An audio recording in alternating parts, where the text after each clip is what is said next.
Good morning, everybody. Time to get this show on the road. Thank you very much for making it out after probably a rough St. Paddy's night for many of you. So we've got a great panel this morning. I'm very excited to hear these guys. Obviously, we have a lot of companies that swing for the fences and shoot for that billion-dollar exit. But by the same token, there's nothing wrong with having a 10, 50, $100 million exit. I'm sure that a lot of us here would be pretty happy with that kind of outcome. And these guys represent that group of folks. They've got great stories to share. They've been in the trenches, built a company, and had a successful exit. And good news, a couple of these guys, I won't say who, they are actively investing and putting money back into the community as angel investors, and we need more of that in this town, so I appreciate that effort. As always, these our sponsors make these events possible. This morning's program is sponsored by Hughes Marino, Pillsbury, Cabrillo Advisors, and R.R. Donnelly, and we thank them for their support. I'll start with Pillsbury. Pillsbury is a full-service legal advisor with a focus on emerging companies across a variety of technologies. This is true of all of its global offices, but especially here in San Diego, where it has been for over 30 years. Pillsbury has handled some of San Diego's most significant mergers and acquisitions, IPOs, venture capital financings, and technology arrangements. If you'd like to learn more, seek out Christian Solomon. He's here today. He focuses on mergers, acquisitions, venture capital. There he is. And he's been a member of the board for 4 years. I should switch this. There we go.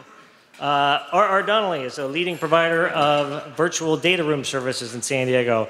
A large group of their clients are made up of private companies either looking to raise money or have an M&A transaction. If you're doing either of those things, they would love to speak with you.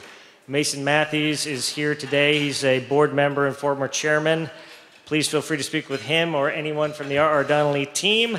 They have an area in the back there, too, with some information about their data rooms. Cabrillo Advisors is a national financial services firm providing valuation, investment banking, and advisory services to clients in all industries with concentrations in high-tech, life sciences, and business services. Top attorneys, accountants, investors, and businesses. Advisors rely on Cabrillo's expertise to fulfill the needs of the public and privately held clients they represent, many of whom are here today. Wade Hansen is a new board member, and he's here in the audience. If you have any questions, he's over there. All right. Really, in general, please thank all of our sponsors for they're in the midst, in the trenches here and helping companies in many different ways. They're supporters of entrepreneurs, and we owe them some thanks. Our lead sponsor today is Hughes Marino. Scott Ginsberg is a senior VP there and a longtime San Diego Venture Group board member, past chair, and I invite him up here to say a few words and introduce our panel. Thanks, Mike. The room's silent. I don't get an applause, I guess. All right, thank you very much. Now I feel a little bit better. Everybody doing okay?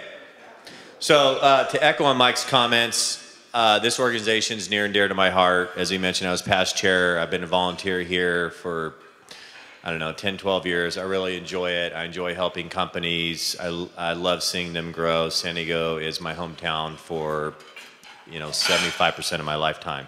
So with that, I'm going to do two things. I'm going to give you a little infomercial about my company, and then I'm going to talk to you about Howard Linson, who's going to be on stage in a few minutes, and he's going to come up after me.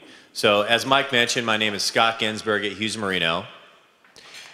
In our company, we have a top 10 core value list, and number 5 in that top 10 core value list states, build relationships based on trust. That's the reason why our firm does one thing and one thing only. We only represent businesses, tenants, or buyers of real estate, unlike the traditional real estate firms that represent the tenant and the landlord, and you have the conflict of interest. Similarly, if you were to engage a law firm, you wouldn't engage the same one that your opponent would engage. With that, what we do is quite simple. We help businesses with their real estate needs. That's it.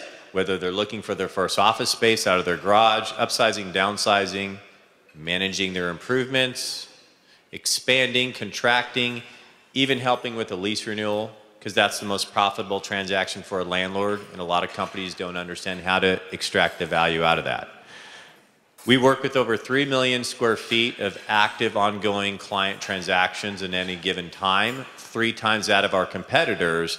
The reason why I say that is because it's beneficial to our clients twofold. One is the fact that it gives us deeper real-time market knowledge, but more importantly for our customers, think of us as it giving you a Walmart quote-unquote bulk buying power experience. So with that, enough about me and my firm. We've got a great program this morning. The Venture Group is fortunate to work with a number of fantastic innovators and investors. And we're fortunate enough today to have Howard Linson, who's both. He's been an active member and promoter of the Southern California entrepreneurial community for a long time. So here's a little bit about Howard. He has more than 20 years of experience in the financial community, acting both in an entrepreneurial and investment capacity. With a unique vision for starting, managing, and successfully advising innovative companies, Linson is the public face of social leverage entities. Howard is co-founder and chairman of StockTwits, which many of you have known. They've been around for a while now, successful company. And they were recently named one of the top 10 most innovative companies of the web by Fast Company, and one of 50 best companies by Time Magazine, which is pretty cool. Time's been around for eons. Howard also coined the term cash tag. Howard, when you come up here, Howard, raise your hand. Where are you? Where are you? Okay, tell me what that means. I don't know what that means. I apologize. Howard created more than 400 videos on Bootstrap. Is that correct, Howard? Bootstrap? Okay. Which was acquired by CBS in 2007. He stepped down recently from CEO from StockTwits to focus on the next phase of social leverage. As an investor, as acting chairman of StockTwits, his connection to StockTwits, along with his hedge fund experience, gives social leverage access to a community of professionals who can uniquely evaluate opportunities in the marketplace. Last but not least, he's an angel investor and has had many successful investments. So Howard definitely knows what he's doing. For example, Rent.com, purchased by eBay, golfnow.com, purchased by Comcast, Buddy Media, LifeLock IPO'd a couple years ago, and he's also been an early stage investor and shareholder in Twitter. Last but not least, he's also an early direct investor in Uber. Not bad, right? Successful guy. Let's please give a warm welcome to Howard and his fellow panelists to the stage. Everybody come on up.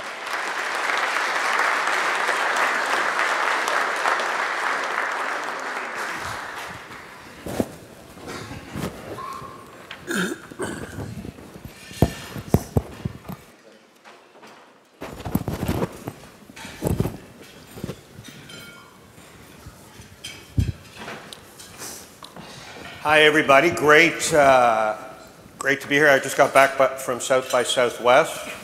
If I don't see a pulled pork sandwich for a year, it'll be great. Speaking of pulled pork, we should talk about venture capitalists and why you dislike them. All right, that's one VC joke. We're here today to talk about bootstrapping your company. Lucky for me, I know Doug Hecht. He's the oldest guy in the middle there, and if you invite him golfing, it's a 4-hour round. Doug is a good friend of mine, luckily, and founded Digitaria, and we'll talk about the bootstrapping of Digitaria, which is an incredible agency and great people, most importantly. And then I've just met Mike Madrazo, who is founded Detectent, with an E. Is that how you truly spell Detectent? Yeah, you needed the domain name, right? So you have to just mix it up. And then David Taylor, who founded an incredibly cool company called Cineform, which was acquired by GoPro. So we're here to talk about bootstrapping. I know a little bit about it because StockTwits is the only company I've ever taken VC money from. But tell me what, I mean, we're going to start with Doug in the middle, like Malcolm in the middle. Tell me a little bit about what bootstrapping means to you and how it came about to begin Digitaria. Yeah, you know, I mean, we really sort of bootstrapped it, I guess. We started in '97 when the internet was just, you know, coming on there. And, you know, I was young at one point, Howard, but we were pretty young then. And, you know, we hadn't had much exposure to angels. We hadn't had much exposure to VCs. And because we were in a, you know, the year 2000 hadn't happened yet, right? So there wasn't sort of this hot market in the internet. So we really, you know, used our own money and used client money to get there. And it was painful. It was really, you know, now I look at people and they talk about VC money or angel money. And as bad as it can be, as you know, as you kind of made the joke, it's really hard the other way. It's really hard to scratch and claw for a long time. And what made the difference? When did you see, was there temptations along the way to take VC money, or you knew you had to? Is it because of the cap structure, or is it because of just personal choice, or? You know, I think back, you know, as we were growing as a digital agency, there just wasn't much of a market at that time for angel or VC because it's a service-based business, and so we didn't have much access to it at the time. I think that's changed because there's been a lot of agency exits now, but at the time, you know, it just wasn't a hot space to be in. So, and by the time we got rolling as a service business, cash was king, and we just kept really good track of that, and you know, luckily it worked out.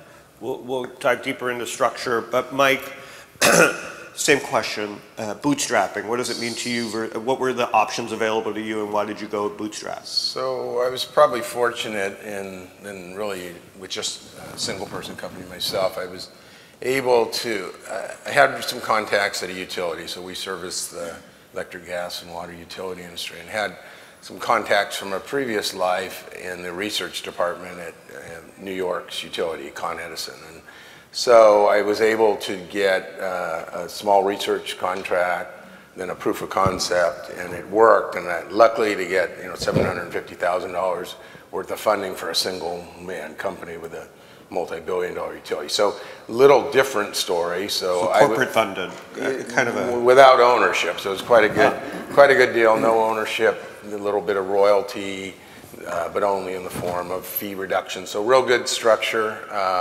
It enabled me when I landed that to, you know, really I bartered, still bootstrapping, bartered with someone someone I knew that lived on an island in Thailand to build the first software hosted in Bangkok. And so, you know, brought right-hand men in from previous companies. And so we were fortunate to get rolling early with some seed money from a customer. So you were being creative using the customer to fund your business. That's correct.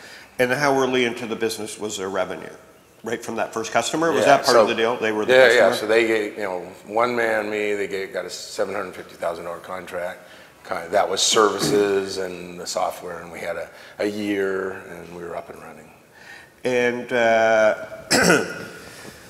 Cineform, David, is software business. Right. Generally venture backed. So what made you bootstrap? What was your thinking around bootstrapping? So we started Cineform in 2001, right after the crash. Okay.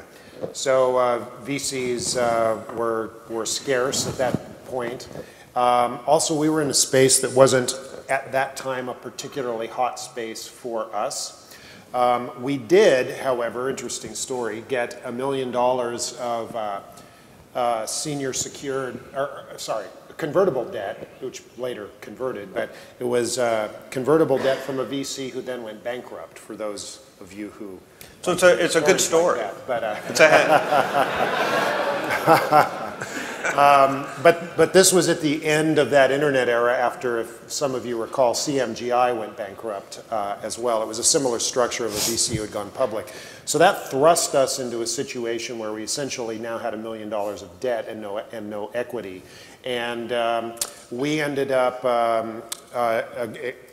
developing strategic partners. We Ended up getting money from Microsoft and Intel and Technicolor and Sony and Adobe and a whole bunch of guys, most of which was non-equity, although Microsoft stepped up and did a $1 million investment, of which... Why were they doing, the product was that good, or they wanted to be a part of you, or they took So pity? What was Microsoft stepped up because this was back in the old days when there was HD DVD versus Blu-ray, and Microsoft was on the HD DVD side, and we helped enable content on the video editing side for that.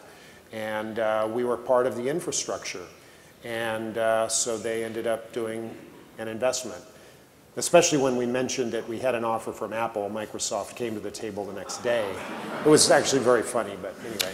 So you lied, which is generally... No. No, I didn't say that it was a bad thing. No. We have lawyers here. It's an equal party room of hate. So the common theme is creativity. It seems like a lot of this with Doug, capital is plentiful right now. It doesn't mean you're going to get funded. I think there's one entrepreneur that we funded in the room right now. But so capital is a little less scarce today. If you were to start a company today, you're now in your 30s, David, would you go bootstrap again? Yes. There is absolutely a role for VCs. I've been in many VC-backed companies, and some companies need it, some don't. I would not necessarily, depending on your model, just assume that you're going to go VC financing. I would explore other options first. You also get to keep the equity and build some value in the company first, if you can make that work. Look at partners, look at a variety of ways as well. Yeah, I want to dive into that because I love that way of thinking. I talk to entrepreneurs all the time and say, right now there's this young generation that's gimme, I need money, my idea is so important. And there's very little focus on customers and partners and who can really accelerate you in a slower way. So you would still do it this way. Doug, you're looking at many deals right now and you're an investor in companies. What gets you excited? And would you bootstrap? If you were to start another company, is this something that you'd have the patience to bootstrap? Is equity more important to you than control, et cetera? Yeah, I think equity is less important to me. I'd rather have a smaller piece of a bigger pie and get there more quickly. I think some of it depends on your situation, your personal situation. I think I was young, I didn't have kids. It was easy to sort of scrape by. Now I've got 300 kids, I think. Feels like it some days, three kids, but now you have different needs, and so you would need something to get by. But having sold a company, now I can take more risk, I guess, and so I probably would bootstrap. But to your other question, I think you hear people asking for money a lot, but what I like about the good deals is they're looking for strategic money. So they're looking for people that can help them make intros, help them with their marketing or their technology. So to me, I like if I was starting again, I think the combination of getting money and getting strategic money that can help you or make intros for you is a good thing. Yeah, I'm in the Doug Heck camp. And your thoughts here?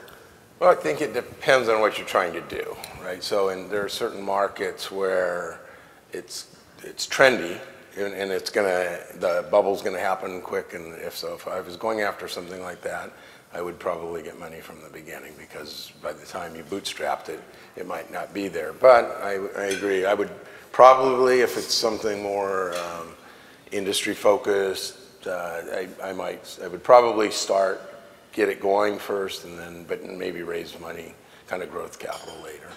When was the moment that you knew the company was a success? You started the company in 2004. So when was the moment where you just saw something, a metric? You were bootstrapped. So when was the moment where everybody knows. When you just saw something that you knew you were going to be okay, and what was the biggest concern you had at that moment? Being bootstrapped. So we started in New York City, which is a good first reference, and there was a bit of a, so we were working in the utility industry, and they had just gone through Sarbanes-Oxley. And so a lot of these utilities knew they had gaps in their processes, and we did data mining for different applications at a utility. And so they had gone through SOX audits and knew they had gaps, and we filled that gap. So we immediately signed up a lot of the largest utilities around the country with really, 2-meeting sales cycles. So it took off, and then we had the Great Recession. So, it was sort of sold as software service, it was easy to cut. So early on, we said, wow, we built this thing, took it around, and other people bought it really quickly. So it took off. So we didn't think, we really needed money at that time. And Did you have partners? I started it, but as soon as I got the funding, I brought in kind of my right-hand man from the previous 2 companies. So they partners, not equal partners, but they bought in, took a pay cut. So it's been a partnership with the 3 of us, 3-legged stool since the beginning.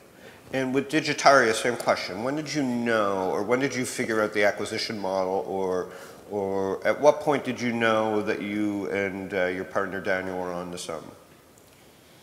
I think the day the earnout went through, or the deal went through, I mean, we really never had a plan.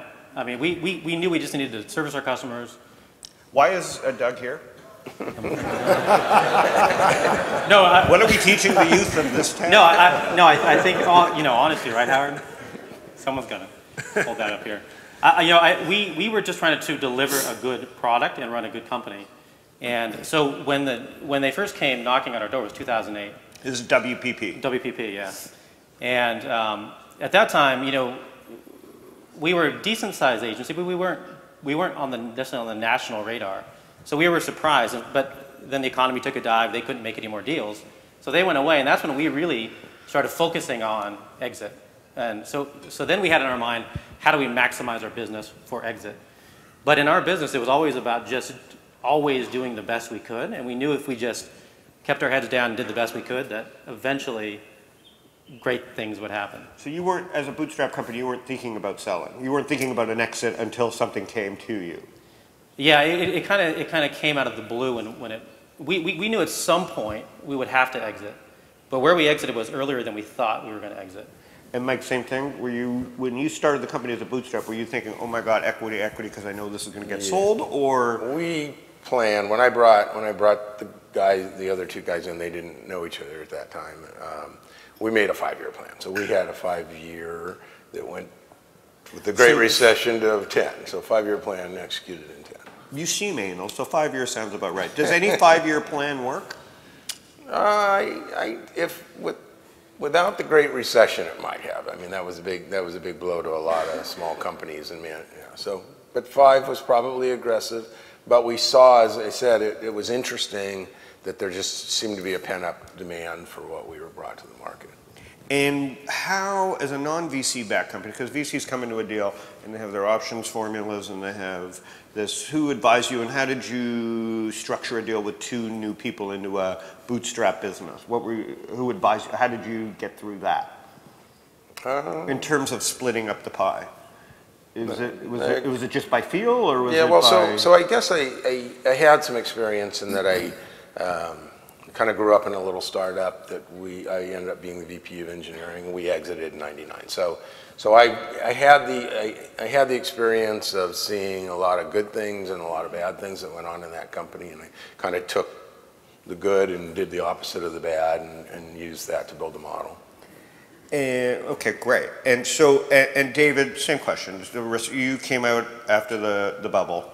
You started the company. So were you thinking bootstrap? Were you thinking exit? Did you think how were you thinking of structuring the company from the beginning? We thought we would be acquired. We didn't really think IPO, and we had a lot of experience. The core team, we knew our competitors, we knew our customers, we knew who the strategic partners might be, and we just cultivated relationships, and we knew everybody.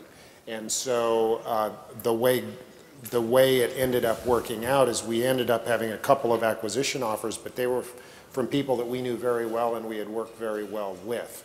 And so that helped, I think, lower the bar on them getting to know the company. They knew us well. And let's talk about the exits, cash versus stock. So you get approached. How does a bootstrap company, you have full control theoretically. Yeah. I mean, we'll talk about one thing, board, and then we'll talk about, we'll talk about board last, but how did you decide cash versus stock? How did you know it was the right thing? It's interesting. So ours is a little bit of a roller coaster, and some early ones fell out. And so we had some stock offers from private companies and along the way, and chose that, or decided that's too risky. We were controlling our own destiny, being independent. To take someone else's stock that wasn't liquid didn't seem like a good idea to us. So we were really looking for, and got, a full cash deal. And was it an earnout, or was it the company is probably a Silicon Valley company on the technology side of smart metering, and we have a lot of industry knowledge, and so they really wanted the people. So there's a big portion, and we had to get creative on getting good taxation of that holdback, so we got creative in how we structured the holdback. And biggest, in hindsight, something that you would do differently around the way you dealt with it? I would say we learned a lot along the way about how to package ourselves. Big data was a big part of it. We probably didn't highlight some of that part of our technology well enough. We thought customers would be attractive to a lot of people, and we were a little bit surprised. So we probably got some companies passed because we didn't, we had good help from our banker, but we probably could have packaged things better after going through. And did you have a board? Yes, I am the board. You are the board. So that's one of the other benefits of, I guess we should have got into that earlier. That is the benefit of bootstrapping. If you're a great entrepreneur, you get to make all the decisions yourself. Doug, did you guys have a board? Is it you and Daniel? Or it was just the founders of the company. And it was the founders, are you and Daniel? And Daiga and Chuck. Right. And so tell me how it played out with WPP. How long was the negotiations? Did you have, what were you leaning for, and what did you get, and what was the biggest, you feel, mistake?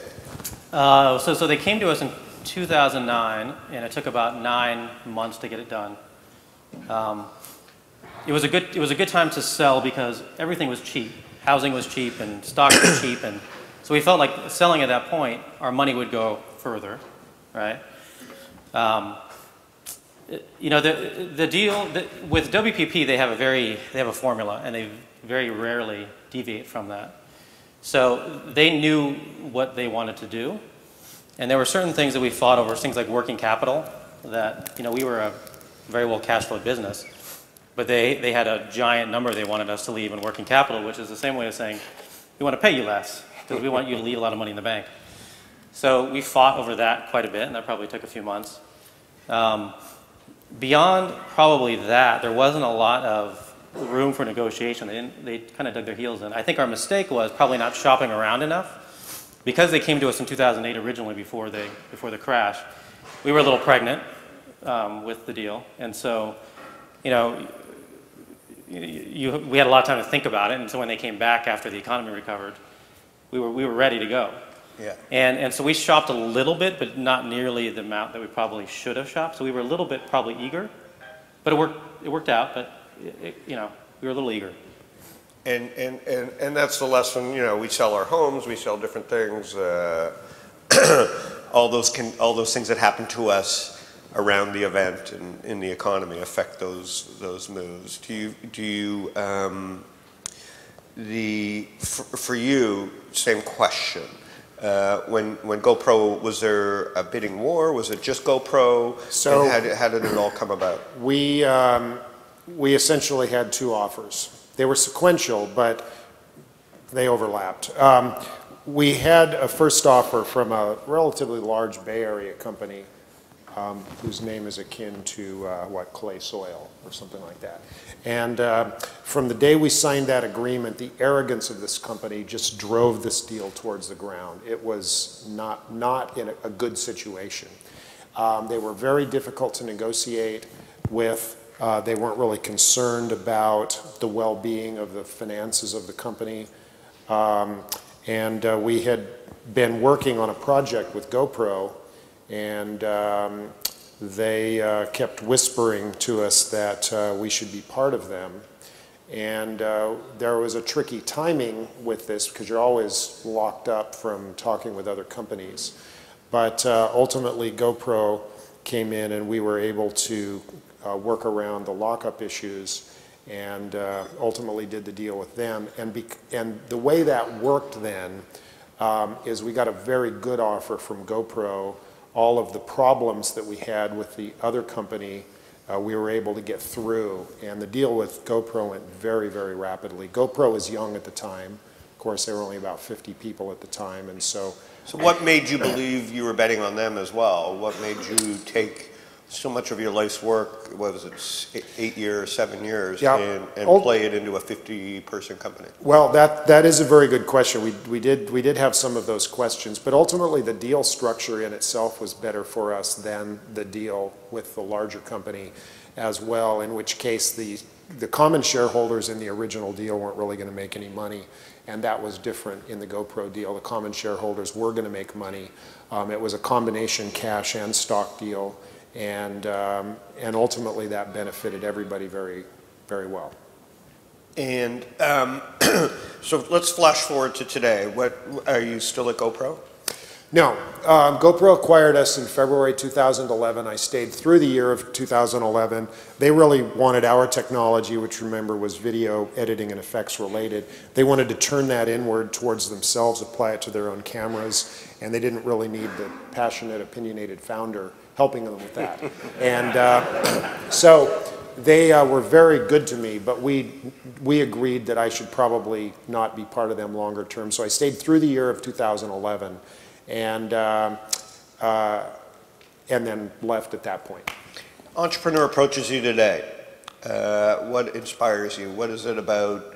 Are you investing assuming you were investing, what if someone approaches you today? How do you prefer being approached, and what type of structure and companies do you look at? What gets you excited? I have done one investment in a technology company here locally. It's a very early stage company, so I am interested in those kinds of things. And I guess I look at team, passion, business model ultimately. Do I really believe this thing can be successful? And also financial prudence as well. Do they understand how to make cash last? Because cash is so difficult to come by. So it's really a broad set of things from model to team to cash and experience. And are you open to being on boards? I mean, yes. Okay, Yep. great. Doug, tell us a little bit about today, what it was like at the working with WPP and what you're doing now. So I'm still involved with WPP. It's a very different thing to go from being an entrepreneur to the world's largest marketing communications company. They do things very differently. So that's a little bit of I think as an entrepreneur, it's a little bit of a struggle, but I'm there. But I guess I think what I really sort of more passionate about is some of the work we're doing together and some of the angel investing, and see a lot of guys in the room that I know, and some invested, some not. You know, and I'm working with the City of San Diego on the Downtown San Diego Partnership Board as well, and there's a big focus within the city to bring innovation and startups into San Diego, particularly East Village. You know, as we were talking about, Mike and I were talking about just earlier, trying to unlock some of the money in San Diego to put back into San Diego companies. And you know, we were talking about how in the Bay Area you have a lot of wealthy people that came out of tech companies and they get it. And in San Diego you have a lot of, you know, maybe doctors or lawyers or people who made their money other ways. And so it's hard to convince the the money in San Diego to put the money back into San Diego. Yes. And so I'm trying, you know, through people I know here in the city, and to try to make that happen. Wonderful. And what is it about an entrepreneur? Do you want to see angel and VC-backed entrepreneurs, or are you willing to back a bootstrapped person? And what is it about a bootstrapped person that would help you get over the goal line? And we'll ask it to everybody, you know. Is it their domain experience, or is it the size of the market and team? Is it a combo? You know, I think it's more of the team. And I, you know, I have done some very bootstrap investing, and that's certainly high risk. You know, I think we're seeing that now that as these companies are maturing, people are looking for engagement, and you know, it's not just downloads anymore. They want engagement, and they want sometimes revenue now to get the Series A. And so I think if you go too early now, you pretty much, you're going to have the same opportunity to invest again in 6 months or a year at the same valuation. Yeah. So it's changed a little bit. We're not seeing the turnover quite the same as we used to see. So I think you know, I hesitate unless I know somebody really well and really believe in them. It's kind of hard to go on the bootstrap route right now. And same question to you, Michael. You get approached by entrepreneurs, I'm sure, all the time, or people that worked for you at Detectant. What is it that makes you, if you were write a check, and in that way give back and back another entrepreneur? So to, you know, to kind of support some of the other thoughts, obviously passion, right? So I'm one of those, and people with passion and drive, you have to trust that people will go make it happen, because I think, as you're saying, in the current way, it's easy to go write a business plan and go get, or was for a while. And so passion, I would say something that, you know, I ended up starting a business in a vertical that's not that large. So I would really focus on a large opportunity. Something that's one lesson I learned is, you know, one vertical isn't that big to compete in. So I would get a good driven team, and really I'd want to invest in something that really had, you know, a home run possible at the end. And have you written checks into other entrepreneurs? I have not yet. You have not yet, so please just stick with these two after the, just a little hint for you beginners. The odds are low. I only got my check 8 weeks ago. Oh, so line up I'm new at this. We have a sucker in the room, line up first. I switch my mind a lot. That's what good investing is. You bootstrap. You come home to your wife or your dog, and you say, in whatever language is appropriate, you say, I'm gonna do this. What is the special thing about a bootstrap? Like, I've done it, and I was young. I don't think I could do it again personally. What is it? What was the first few things that were the most important things about bootstrapping? Was it the structure? Was it the customer? Was it the right-hand person? Or was it a do-it-yourself?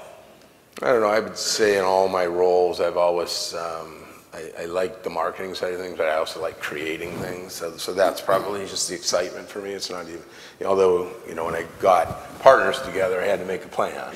But to start out, it was probably, you know, I went after we sold the company in '99 and went through the whole corporate thing and ran a division up in Canada and hated that. I like making things. So for me, it was more simple. It's just the ability to go back to what I like, which is making things and selling it.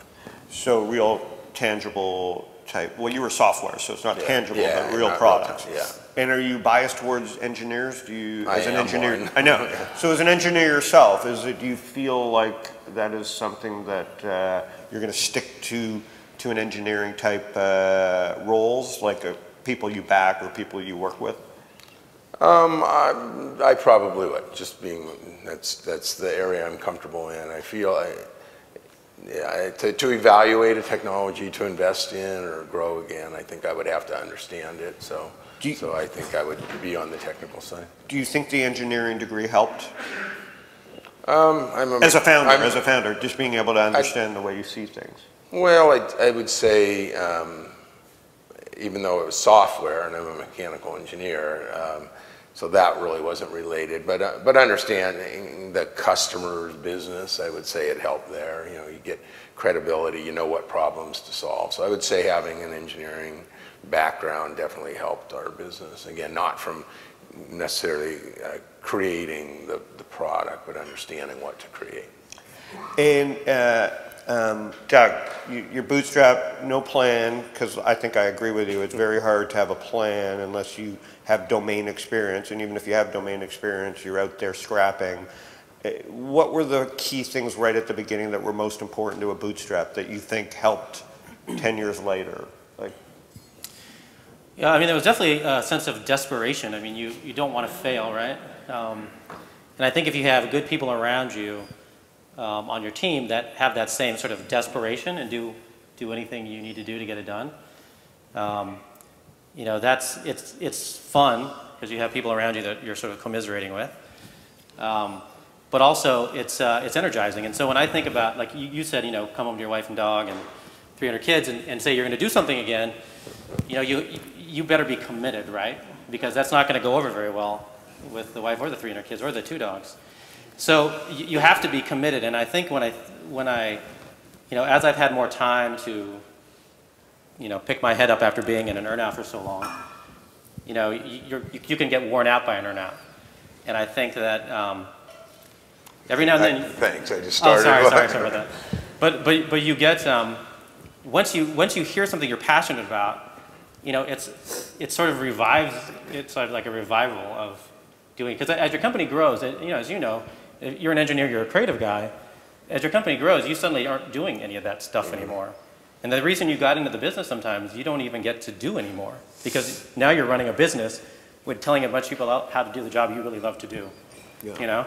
And so I think as going back into Bootstrap and you know, helping as an angel investor, you get to sort of revive the thing that made you want to do this in the first place. And so that's kind of exciting. and for you, what was it at the beginning that the key decisions that you made as a bootstrap company that you think paid off all these years later? One thing is I think financial caution. We didn't spend a lot of money. For the first 7 years, the founding team went for 2 full years without salaries, off and on. And it was rare that you can go through something like that. Ultimately, that paid off. We kept the equity in the company. But it also created a camaraderie within the team that was very special, something that sometimes you don't get when you have a lot of outside people that come in. VCs are awesome for certain things that you do, but you now have an influence that's driving your company that takes the personality to a little bit of a different place as well sometimes. Every day we opened the front door, we had a shareholders meeting. Not literally, but figuratively, right? We made all the decisions, and we loved that. And I love doing lots of things. I love the engineering because that's my background, but I like finance and sales and marketing and customer development. And so for me, just as an individual, I love all of that stuff. So it was awesome. Well, I think there's 3 potential great board members up here. I'm a narcoleptic, so I don't do board meetings. I think that means you sleep. Hopefully I didn't say anything inappropriate. I think to keep it interesting, I'd like to, I don't know if it's normal to have questions. I mean, we obviously have 3, we want to talk about bootstrapping, but at the same time, there's so much knowledge from 30 years of these 3 companies in bootstrapping and taking a company to exit that I'm not going to ask all the right questions. So I think we should open it to questions. In the back, yeah, you can just stand up or you can probably hear you. Hi, I'm Jillian Darlington with the Mom Co-op. My question's for Doug. Can you go into more detail of how you bootstrapped it? Like, did you sell your car? Like, what did you do? I probably didn't have a car at that point. He Ubered. Yeah. Well, so we took a little bit of just personal money, but very little, maybe $5,000, and bought, our first purchase was a server to host our clients on, right? And then the good news is, as a service business, you know, you can go to a client and say, like, I need 30% up front, and then, you know, then you start praying that you can survive on that money. And, you know, as a business, you know, we were very metrics driven. So we built tools early on to understand cash flow, you know, percent complete on our projects versus how complete we are in payment from the client. We were very sort of you know, probably not aggressive, probably not the right word, but we were attentive to how clients were paying, you know, and made sure the client understood that. So it was, I mean, it was tough. I mean, we had times where we couldn't get paid. I mean, there were many times, and I still think it's okay, that, you know, employees were getting paid more than I was getting paid. And I still think that's okay today. I don't mind if someone's getting paid more than I'm getting paid, as long as they're delivering value, right? But that was a very common thing at the beginning. You were paying people, and you were barely getting by. So, you know, it's, at that point, it was really just from clients. And there was a lot of prayer involved. So.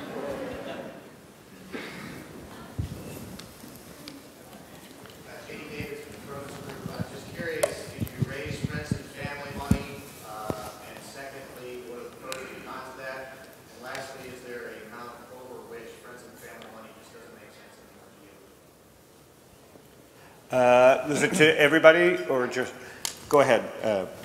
No friends and family money for me. A lot of my own money.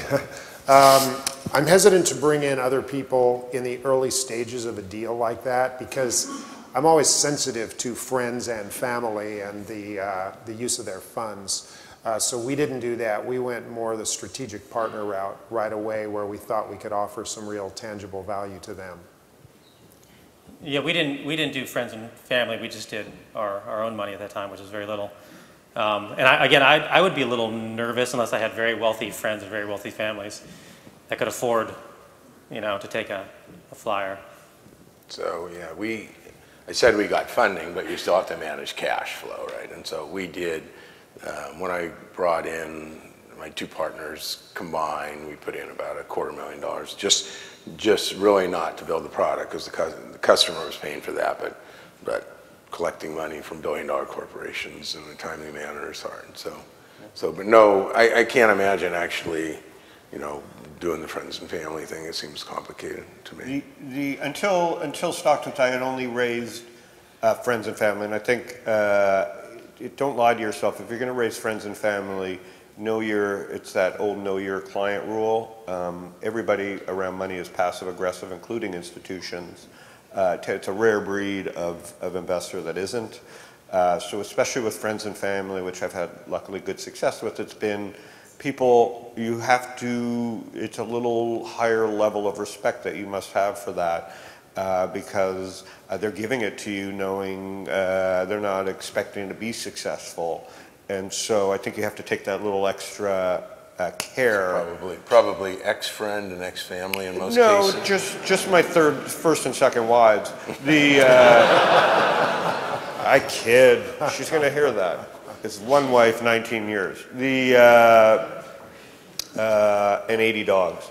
If you're going to take the family money, you have to, and I think there's nothing wrong with friends and family money, but you have to know, you have to treat it with that different level of respect. And most of us will take friends and family money, and we've had good and bad happen, but I mean, let's live in the reality of it. Most of us are going to need that.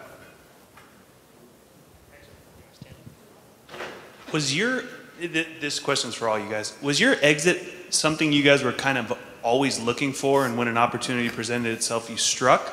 Or was it more of a conscious decision, okay, our company's now ready to be sold, let's go out and find people to buy it? I guess I just went through this recently. So we were in a situation where we had a niche play and we're doing well. Our number one competitor got bought by Oracle. And so we were really competing head to head, both small, selling to large corporations, but we were really the best of the two. And so now all of a sudden they got bought by Oracle. And then Tom Siebel of Siebel Systems, for some reason, decided to invest $150 million in competing with us. And so he's got Condoleezza Rice on the board and a lot of Secretary of Energy. So we kind of read the writing on the wall and hired a banker and went to market. So as I said, we had a 5-year plan. It seemed like the time, although the business was really doing well at the time, and analytics is a hot market, it just seemed very difficult to sell against these two folks. So we chose to go to market. Doug? Well, in our business, when we first started, we were working with, very small companies, and as we were growing, we were picking up larger and larger clients. But then we were butting up into places where we were now competing against the really big guys, and they had more scale, and they were global, and things we just couldn't do. And so we knew we were getting to a point that if we wanted to keep that size of client growing, we were going to have to get some backing or sell the company. So we knew it was coming on the horizon, but they came to us and out of the blue, probably a little earlier than we thought they would come, but it just worked out. In our case, we knew from the beginning our likely exit was through a sale. We had an additional dynamic going on in the company, which was we had some debt with some of our strategics as well, and the good news is it's non-equity. The bad news is it's always due at some point, and you often don't hit your revenue goals, so you're always renegotiating that. And so they were awesome, I must say, in renegotiating with us, but the time was right for us. At that particular time, rather than restructure and get refinance, those due dates became decision points for us, and the time was right to sell at a good point for us and the marketplace. So, yeah. I think what you're hearing here is domain experience matters. If you pick an industry out of the air because you read a trade mag that gets you excited but don't know the industry, you're in for you won't understand the angles of attack on the incumbents, and you won't be able to bootstrap because these bootstrap gentlemen knew their industry and they knew an angle of attack into an industry. So that's really important. When I invest in startups, and it's been over 100 of them, the mistakes I've made are finding what seem like passionate kids but have no domain experience, so they get hit in the head and it's over. They can't pull themselves off the map because they don't have the domain experience. For me, I've done it both ways. With Wallstrip, it was just obvious we were creating something that was built to be sold. I took very little money from the right people. StockTwitch, my mistake to date, which is now a successful, I hope, company, but it's taken 6 years, is I thought we would be bought within a year, and it was a creatively structured business to sell to somebody who was not interested. And that is a very dangerous strategy. VCs love hearing that story and backing you, and they fall out of love very quickly. So I think it's really important to know what your goals are and how the industry, you have to really understand from startup to public company how the industry and who the players are. And I think if I had asked them the right question, they would probably say that. They knew their industry, they knew who the potential acquirers were. Occasionally magic happens, but you can't plan for that. Hi, this is for all of you. I haven't heard you talk a lot about leverage or use of debt or leasing. Can you just share with us, as you go through bootstrapping, at what point was that possible? Did you engage in it? How did you manage the level of that? I didn't hear the beginning. One more time? Or I didn't hear the beginning. Leveraging debt and other vehicles other than equity. Choosing debt over equity, like what was the benefits to you, or why did you choose one or over the other? In our case, remember, we got $1 million of financing from a VC who then rolled over, and that investment was not equity at that point in time. It was convertible debt. So the trustee never wanted equity, so it became debt, and that defined our future. We were not really able to overcome that and raise equity that had to pay off that old debt, so we went out and kind of continued the debt roll, and we kept all the equity in so doing, but we also got a lot of strategic money then as well. So for us, it was kind of cast at the beginning. We thought we were going to have more equity than debt, but turned out our situation was forced otherwise. We were half lucky and half crazy, but we didn't have any debt or equity, so we had no funding at all ever. And I definitely would not recommend that necessarily. I think that... It's a great tagline, no debt, no equity, no plan. Right. Yes, not a good, not something I do again. But I like equity when it's the right equity.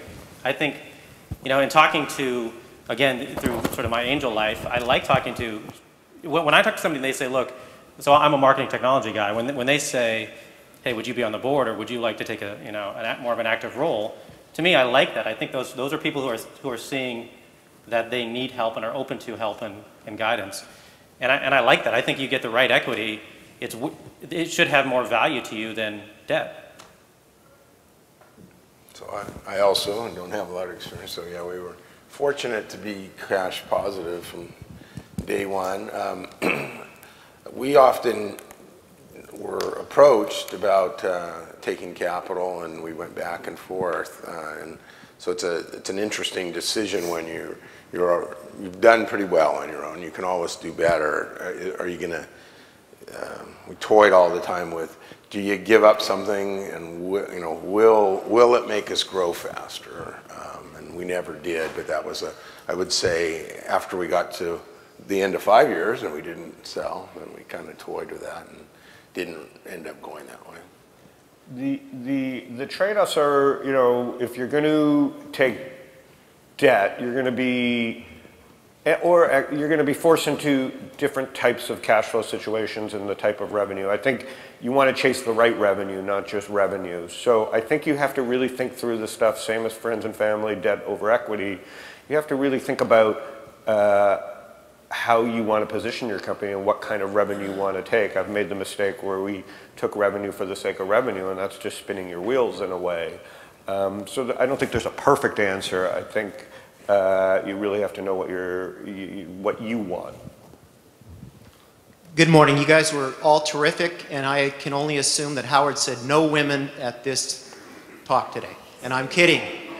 Hopefully next time we'll find a woman founder who's exited very successfully. My question is, as you were building and founding your companies, did you seek any inspiration or motivation from other entrepreneurs? And if you did, which entrepreneurs were those that you sort of look for passion and inspiration from? Not really.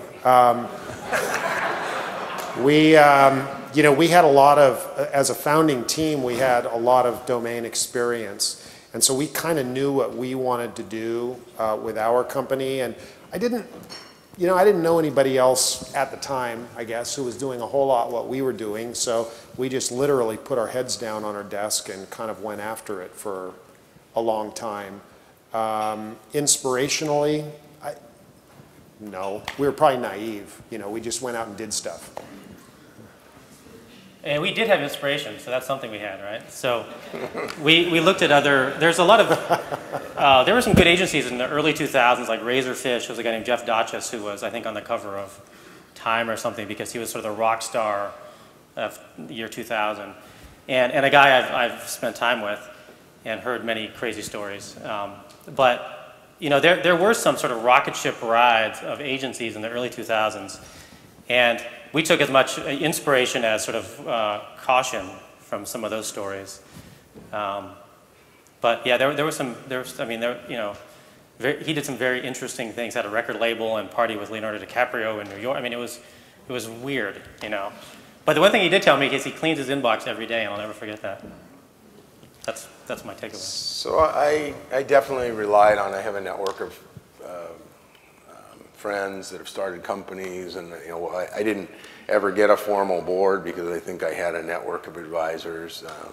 I don't know about inspiration. They were in different businesses, but I felt like I could call on friends that had been grown and exited companies ahead of me, and really relied on them for helping me make decisions.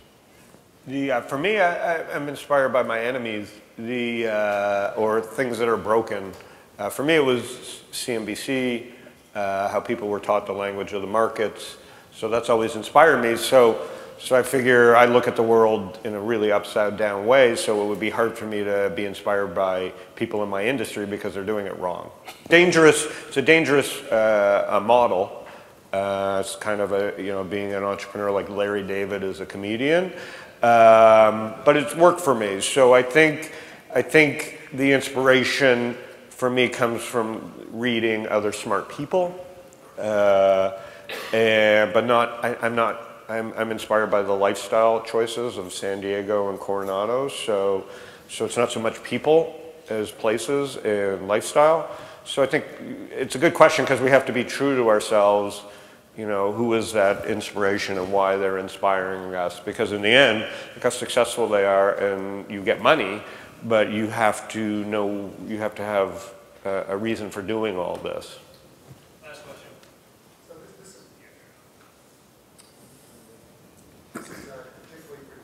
Taylor, so you've been in both venture-backed and non-venture-backed companies, and I'd be curious if you could maybe talk about some of the different incentives and some of the pressures that you felt in a venture-backed company that perhaps you didn't feel in a bootstrap company.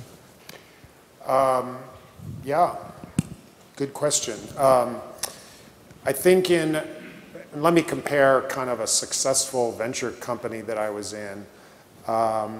We had a really good group of investors. Sequoia was in one of those companies. Pierre Lamond would come in once a week and do design reviews. He would actually take over and drive the engineering group. And that was an amazing experience back in the 90s. And so there is no question, it's fun to kind of trash VCs a little bit. They have huge value in the right situation. There is no question about it. And that ultimately, that company was one, we were developing the MPEG standard at the time and ultimately had a very successful IPO.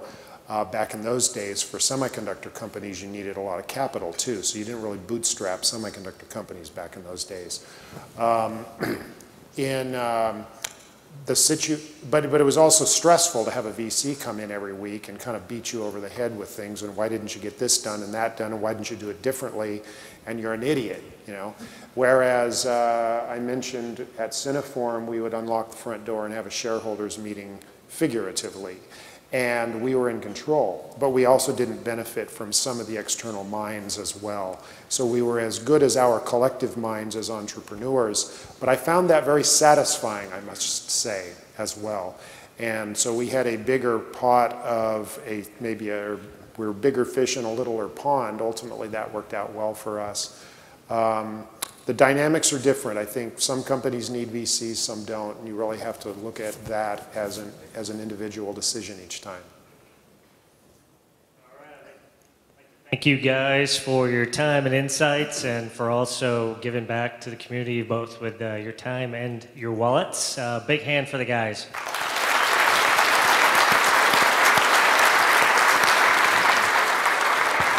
And we'll see you all in April. Have a great morning.